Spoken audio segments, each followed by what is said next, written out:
Alors, bonjour de nouveau. Bienvenue à la dernière portion de cette première journée du Géocongrès 2014. Vous avez certainement reconnu le quartier de la Place Royale, ce vieux quartier restauré au pied du château Frontenac, que vous connaissez bien si vous êtes québécois ou canadien et peut-être un peu moins bré, mais enfin que vous aurez peut-être l'occasion de visiter. Et c'est la version qu'en donne Bentley. Je vous rappelle que Bentley est le partenaire or de ce Géocongrès. Alors voilà deux prochaines conférences, deux autres conférences sur le thème de la gestion du territoire. Alors tout de suite, je vous invite à accueillir le premier des derniers conférenciers qui va nous entretenir en anglais et en français, je vous le dis tout de suite. Donc, pour les gens qui ont un appareil de traduction, vous aurez peut-être à l'enlever, à le remettre. La stratégie géospatiale canadienne. Alors, quelle est-elle? Monsieur JeanGagnon est arpenteur général délégué pour l'Est du Canada au ministère à Ressources naturelles Canada depuis plusieurs années déjà. Il a plus de 30 ans d'expérience au sein du gouvernement et dans le secteur privé dans les domaines de l'arpentage des limites et des systèmes d'arpentage des terres. Il a dirigé de nombreuses initiatives, notamment l'élaboration de programmes en géomatique à l'appui des droits fonciers des Autochtones. Il est accompagné, et j'aimerais vous la présenter, peut-être que je peux vous demander de vous lever pour qu'on vous voie, de Mme Manjit Kher-Oudal, qui, elle, travaille au secrétariat, qui soutient actuellement la table ronde qui travaille à cette fameuse stratégie géospatiale canadienne et qui a donc collaboré aux mêmes travaux. Alors, merci d'être là et j'invite donc M. Gagnon à s'approcher pour sa présentation. Une vingtaine de minutes, suivie d'une dernière présentation et de la table ronde. Alors, encore là, je vous invite à noter les questions que vous aimeriez poser plus tard à M. Gagnon. M. Gagnon, c'est à vous. Eh bien, bonjour. Vous avez un maudit beau congrès. Quelque chose à être très fier. Félicitations à Daniel, Annick et Pierre. Like it was explained, I'll be doing the presentation in both French and English as we move along. It is the Canadian way to do it. Peter Sullivan sends his greetings and his regrets about not being able to travel to attend. Un petit peu d'histoire de moi-même. Je suis originaire du Nouveau-Brunswick. Le Nouveau-Brunswick est la seule province bilingue au Canada. De plus, je suis natif d'une petite place qui s'appelle Grand-Sault, ou Grand Falls. C'est la première ville au Canada aussi qui a été reconnue avec un nom officiellement bilingue. Alors, si je comprends bien, les personnes qui ne comprennent pas le français ou l'anglais, qui ont besoin de la traduction, vous allez faire de l'exercice et vous oxygénez. Les francophones québécois, vous allez maintenant comprendre pourquoi personne ne vous comprend lorsque vous allez en France. Aujourd'hui, j'aimerais vous parler un peu de la communauté, la table ronde de la communauté canadienne de géomatique. C'est un peu l'histoire de comment que la communauté canadienne se rallie pour concrétiser une vision, une mission et des priorités communes. Alors, the geomatic sector, the geomatic sector in Canada is complex and evolving very rapidly. The field of geomatics, which is by its very nature horizontal and vertical, is fragmented, divided by disciplines. There's yet no consensus on what to call it even. Many Canadian companies are relatively small or have been folded up into larger firms or companies. There is great regional disparity also in Canada. We are a natural resource economy, and there's great economic opportunities in parts of Canada, stagnation in others, and it varies depending on the market. In short, there are many challenges. The last 20 years have witnessed monumental change in the fields that make up geomatics, whether that's surveying, remote sensing, geography, cartography, hydrography, I'm just naming a few. The internet also, and it's supporting technologies, social media, citizen participation is all changing how we do our work. And it's changing the expectation of each and every one of us who use it every day. So this will fundamentally change how we work and how we work together for the future. Don't get me wrong, traditional participants will continue to play a very important role. However, it's critically important that the community reach out to the emerging domains in the location world. Shared leadership from all the components will be required for success. Ressources naturelles Canada, et comme plusieurs ministères fédéraux, provinciaux, ont reconnu qu'ils ne pouvaient tout faire tout seuls dans le futur. Nous ne pouvons nous lever devant la communauté et dire que nous avons les réponses, les programmes, puis les politiques et le financement. C'est juste pas là. Traditionnellement, les gouvernements ont fait appel aux intervenants pour cerner des problèmes, et les intervenants ont fourni des conseils. À partir de là, les gouvernements ont élaboré des politiques, les programmes pour répondre aux problèmes. Au fil du temps, cela est devenu plutôt un dialogue de consultation qui a permis aux intervenants de cerner les problèmes et des solutions possibles. Toutefois, les gouvernements ont mis en œuvre les mesures qui en découlent. Aujourd'hui, le but, c'est de mobiliser les intervenants afin d'identification des problèmes, aussi des solutions et des mesures. Les intervenants eux-mêmes appelés à s'engager à l'égard de mesures relatives aux solutions. Cette approche de mobilisation est l'approche que nous avons adoptée à Ressources naturelles Canada.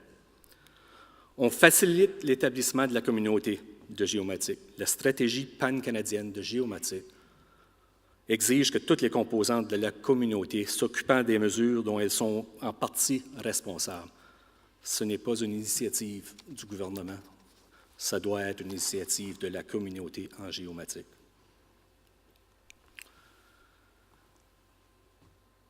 Un peu de notre histoire. To bring it together, what was an interconnected but somewhat fragmented community, the Canadian Geomatics Community Roundtable was born.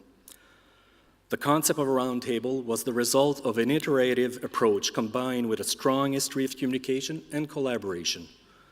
Although each step does not represent success on its own, the transition from an advisory group to the federal government model to a model that operationalizes shared decision-making in collaboration with government. There is a definite sign of progress. And as we have seen throughout the day today with the key presentations and this morning in particular, a key ingredient for a successful future will be collaboration.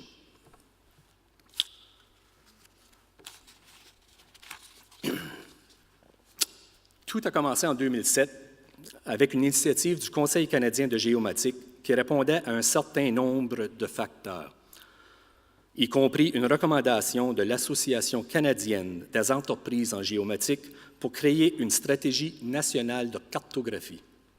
Un document a été produit après beaucoup de consultations dans l'ensemble du secteur. Et en 2010, la première table ronde a eu lieu à Calgary. Ce qu'on se fait dire à ce moment-là, c'est que ce qu'on propose, ce n'est pas une stratégie. Ça contient des éléments d'une stratégie, mais ce n'est pas une stratégie. Et que la stratégie qui était proposée ne contenait pas un cadre essentiel au positionnement du secteur pour l'avenir. Qu'est-ce qu'on fait pour bien positionner le secteur dans l'avenir?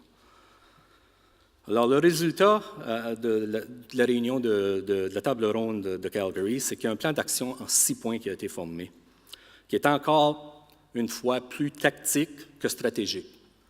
Bien que des progrès ont été réalisés en rapport avec le plan en 6 points, ce sont les réunions de suivi de 2012 et 2013 qui ont jeté le fondement de l'approche Équipe Canada. Team Canada approach. It's an interactive and at times challenging and frustrating process that has over time expanded to include the private sector, academia, government, NGOs, other stakeholders, Basically, all interested in connecting and as a sector, helping to identify our collective priorities. And I say our priorities on purpose. The work of the Roundtable is not a government exercise. The Government of Canada is not responsible for it. Instead, the government is working as a team member, helping enable and facilitate this work so that it reflects our priorities as well as those of our partners from across Canada. It's been a significant investment of time, resources, and energy from all those involved, but we are making great progress, but we need to keep the momentum going.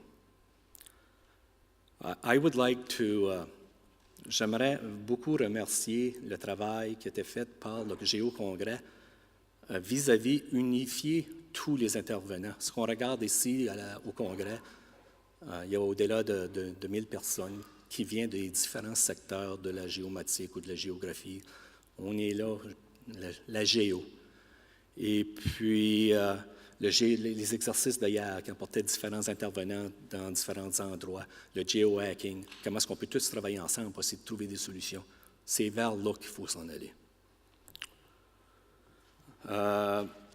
In June this year, more than 100 representatives also from the geomatics sector across Canada met in Ottawa to review and finalize our first pan-Canadian geomatics strategy and prioritize, as a group, the associated action and implementation plan. La stratégie elle-même, elle est basée aussi en parallèle. Il y a une étude canadienne que Geocongres2014 est en train de financer afin de voir la géomatique ainsi que les valeurs et services géospatiaux pour l'économie canadienne. Qu'est-ce que ça vaut, cet exercice-là? C'est la première fois qu'une telle étude est entreprise. Et puis, la stratégie va influencer grandement la stratégie qui devra être adoptée. Alors, on attend, l'équipe de travail de la table ronde, impatiemment la publication du document.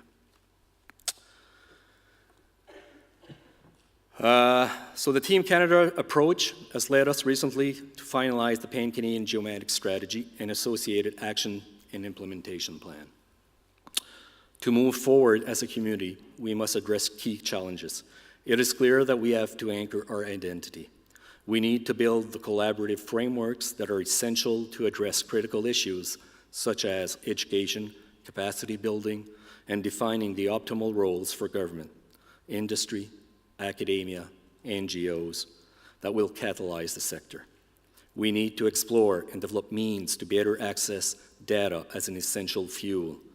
We have to ensure that this fuel is high-octane and compatible with all geospatial engines. Interoperability, both technical, legal, is essential. From the outset, the Canadian Geomatics Roundtable, Community Roundtable, has aimed to build shared leadership in the community, and it's a community of communities. Let me be clear, this initiative is sponsored by the government, but it is community-driven. To that end, the Canadian Geomatics Community Roundtable has sought to be transparent and inclusive in developing the strategy. I find this slide very interesting. The work of the group pour atteindre l'objectif, l'équipe du Canada a identifié 7 dimensions de la stratégie. Et je porte à votre attention sur l'écran les 7 dimensions. Et je vous rappelle à toutes les présentations qu'il y a eu ce matin, combien souvent que ces dimensions-là ont été mentionnées par les présentateurs aujourd'hui. La stratégie est vraiment alignée. On doit l'identité du secteur, qu'est-ce que c'est? Le marché, la compréhension du marché, l'investissement stratégique qui doit être mis en place pour catalyser l'innovation, la productivité, la compétitivité, les modèles d'affaires, l'éducation, sources de données, l'interopérabilité des lois, et ainsi de suite. Alors, j'apporte votre attention principalement sur la gouvernance et le leadership. Ça nous prend des champions pour que ça réussisse. Si on n'a pas les champions, si on n'a pas les leaders, pour vraiment catalyser cela, ça ne réussira pas. Les priorités pour ces groupes de travail ont été établies par la table ronde dans le cadre de l'atelier tenu à Ottawa en juin dernier. Ces priorités sont toutes énoncées dans le plan d'action et de mise en œuvre de la stratégie. Cependant, ce qui manque vraiment, comme c'est là qui est primordial qu'on angle bien, c'est la gouvernance et le leadership.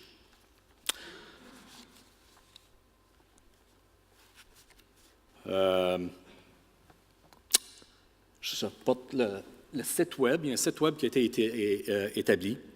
The Pan-Canadian Geomatics Strategy are finalized and available via the website.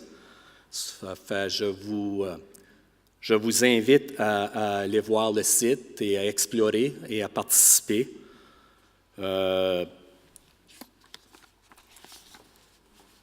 Et je vais fermer avec l'information suivante.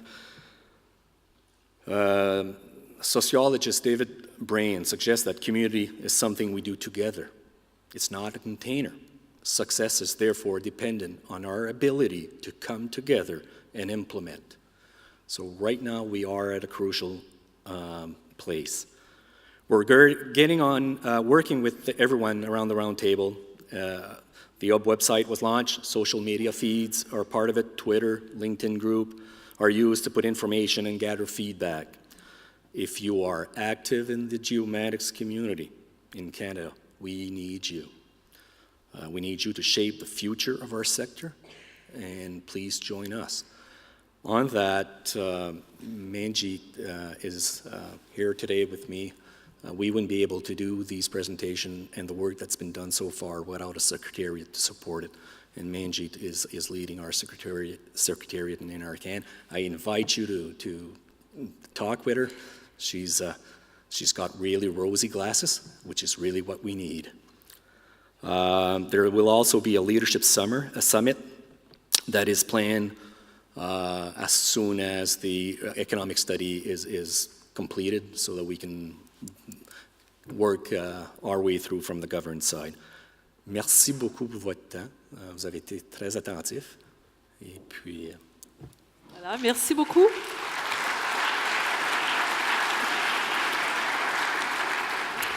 Alors, je rappelle que M. JeanGagnon est l'arpenteur général délégué du Canada pour l'Est du Canada. Merci, M. Gagnon.